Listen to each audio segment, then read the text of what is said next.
right, you ready? I'm Todd. I'm a regular dude walking in the Word, and we are going to jump right into this. What we're talking about today. We are in the book of Numbers, and yesterday we talked about 2 festivals that point to Christ. Today we're talking about 3 other festivals that are mentioned in chapter 29, and these festivals point to the end times.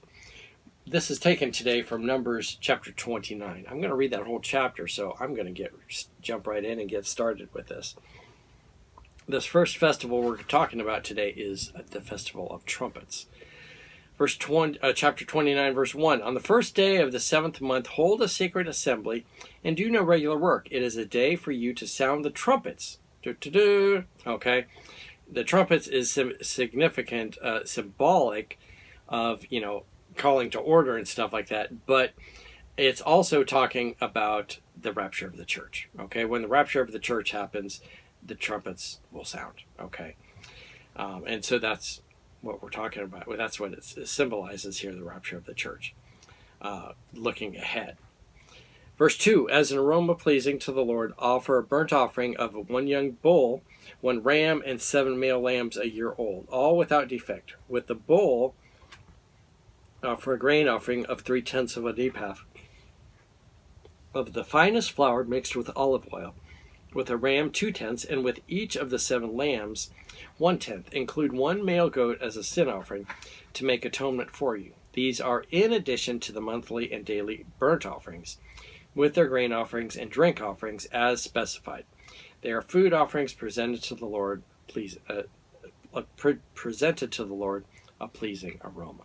Okay, so that's the first festival. It's pointing to rapture of the church. All right, that's part of the end times. That hasn't happened yet. The church I'm still here. I'm part of the church. Okay, and I have not been raptured. Okay, if you watch this episode, who knows, maybe tomorrow or a year from now or whatever, and I'm mysteriously gone, well, then the rapture of the church has happened, and that's where I am. I'm gone. So let's keep reading here. This next festival is the Day of Atonement. Verse 7, on the 10th day of the 7th month, hold a sacred assembly. You must deny yourselves and do no work. Present an aroma pleasing to the Lord, a burnt offering of 1 young bull, 1 ram, and 7 male lambs a year old, all without defect. With the bull, offer a grain offering of 3/10 of an ephah of the finest flour mixed with oil. With the ram, 2/10, and with each of the 7 lambs 1/10. Include 1 male goat as a sin offering, in addition to the sin offering for atonement, and for the regular burnt offering with its grain offering and the drink offering. Okay, and that is, if you look to the future, that would be symbolic of the tribulation. The tribulation happens after the rapture, and I'm talking from a pre-trib viewpoint here. That the rapture happens, it can happen any day now, the rapture of the church, where the church will be raptured to heaven, okay, and we will disappear, and I won't be here anymore. So that's the rapture of the church. Then there will be the tribulation. The tribulation is a 7-year period before Christ comes back. When Christ comes back to judge the earth, then he will come back, and then there will be what we talk about later, the millennium, a 1,000-year reign. All right, so that festival there, the Day of Atonement, is symbolic, really, of the tribulation.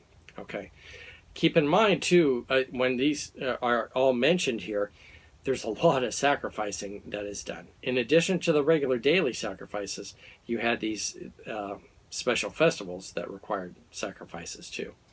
Let's move on here to the last one. This is the Festival of the Tabernacles. The Tabernacles, that'd be a shelter that you would build, and it'd be just like a stick shelter. It's a temporary thing, and it was to help you remember, being out in the wilderness and you were living in a tent, okay? And so you wouldn't forget about that. You might be living in a nice fancy house, but during this festival, you were asked to build yourself a little portable shelter, a tent, or some sticks or whatever, a place for you to stay.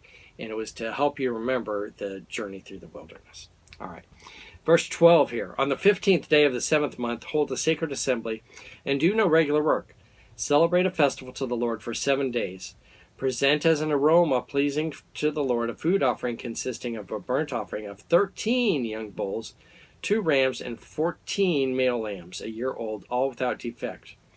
With each of the 13 bulls offer a grain offering of 3/10 of an ephah of the finest flour, mixed with oil. And with each of the 2 rams, 2/10, and with each of the 14 lambs, 1/10. Include 1 male goat as a sin offering, in addition to the regular burnt offerings with its grain offerings and drink offerings. Verse 17, on the second day, offer 12 young bulls, 2 rams, and 14 male lambs a year old, all without defect. With the bulls, rams, and lambs, offer the grain offerings and drink offerings according to the number specified. Include 1 male goat as a sin offering, in addition to the regular burnt offering and its grain offerings and their drink offerings. Verse 20, on the third day, okay, so this wasn't just one sacrifice that you did. You were doing daily sacrifices, and they're prescribed what those sacrifices were to be. On the third day, offer 11 bulls, 2 rams, and 14 male lambs a year old, all without defect. With the bull, rams, and lambs, offer their grain offerings and drink offerings according to the number specified. Include 1 male goat as a sin offering, in addition to the regular burnt offerings with its grain offerings and drink offerings. Okay. Now we're about halfway through the week, or this is be like, for us, it'd be a Wednesday. On the fourth day, offer 10 bulls, 2 rams, and 14 male lambs a year old, all without defect, with the grain offerings and drink offerings according to the number specified. Include 1 male goat as a sin offering, in addition to the regular burnt offerings with its grain offering and drink offering. Verse 26, on the fifth day, offer 9 bulls, 2 rams, and 14 male lambs a year old, all without defect. With the bulls, rams, and lambs, offer their grain offerings and drink offerings according to the number specified. Include 1 male goat as a sin offering, in addition to the regular burnt offering with its grain offering and drink offering. Sixth day. On the sixth day, verse 29, offer 8 bulls, 2 rams, and 14 male lambs,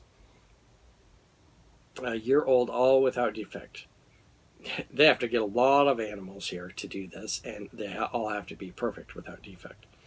With the bulls, rams, and lambs, offer their grain offerings and drink offerings according to the number specified. Include 1 male goat as a sin offering, in addition to the regular burnt offerings with its grain offering and drink offering.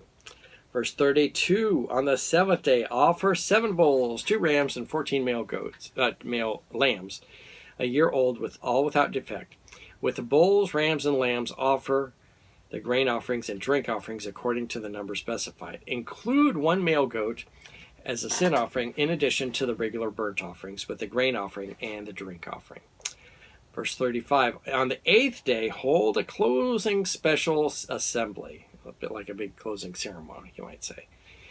And do no regular work. Present as an aroma pleasing to the Lord a food offering consisting of a burnt offering of 1 bull, 1 ram, and 7 male lambs a year old. All of the lambs offer their grain offering and drink offering according to the number specified.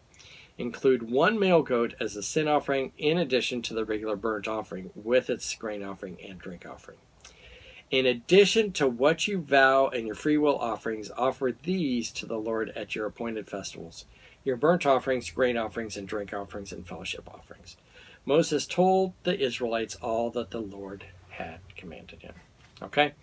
So that's the Festival of the Tabernacles, and that was the point of that festival, was to help help the people remember their time of traveling to the Promised Land from Egypt and living in the temporary shelters, you'd say, or the tents. Okay, and so that's what that was for. Even there was not an actual temple built; it was a tabernacle, and that was a portable shelter for God's presence to be in.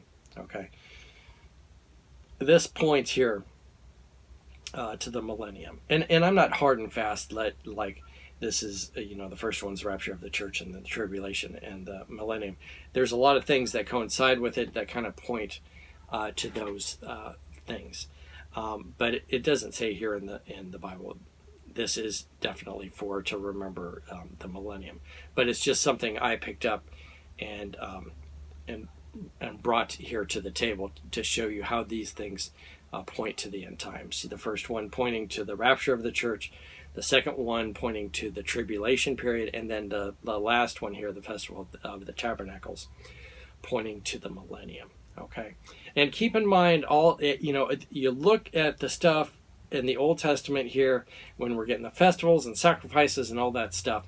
This stuff is really pointing to Jesus. Okay, and you're going to see how that is all fulfilled when we get into the Gospels there. And you study Jesus, and you're like, oh, okay, yeah, this is why these things are. Okay? And it's something for the people of Israel to look forward to, Jesus. Hey, thank you for watching. I am a regular dude walking in the Word, and I'd invite you to join me tomorrow as we jump into chapter 30 of Numbers when we're talking about promises and vows. Oh, boy. I welcome you to join me tomorrow. We'll see you then.